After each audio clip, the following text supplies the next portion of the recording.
Hardware cloth is made up of wires, which we will call bars. The bars run horizontal and vertical.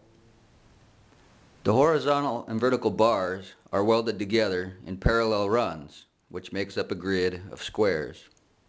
Whenever you cut hardware cloth, always keep your snip to one side of the grid square that you'll be cutting up.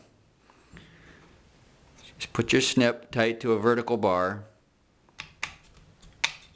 and follow it up for a nice clean straight cut. This way, the main wire that you're taking your parts off of will always have a clean straight edge for measuring off of, and the part that you're making will end up with a row of stickers on one side and a clean edge on the other. The stickers are used either for attaching the part to itself or to another part or to the actual armature. Unless the directions say otherwise, you'll always be measuring from a clean edge to the desired length. Let's say the measurement calls for 26 inches. Two things you always need to remember when you're measuring hardware cloth.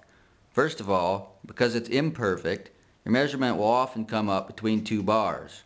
Always round to the next bar up. If it becomes a problem later on, you can always cut it off, but it's impossible to add it back on.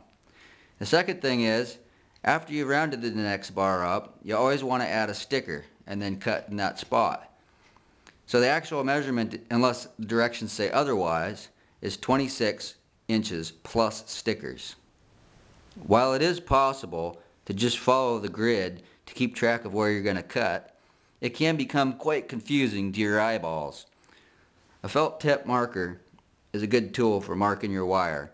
26 inches, round up a bar, add the stickers. This is where we'll cut.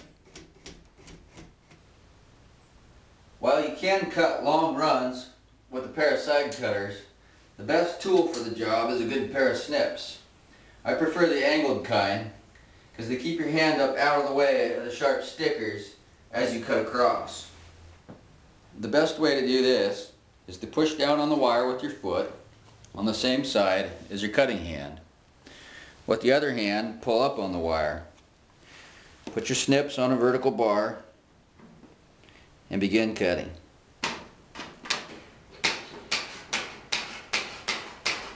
As you go along, keep moving the foot you're pushing down with forward and peeling back with the other hand.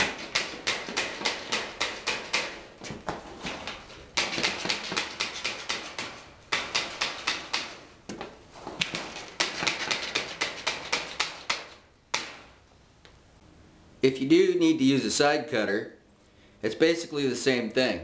Just make sure that the cutting side is up tight to the vertical bar that you're going to follow.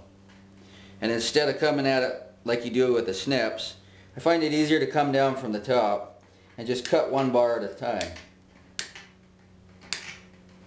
Just go right across like that.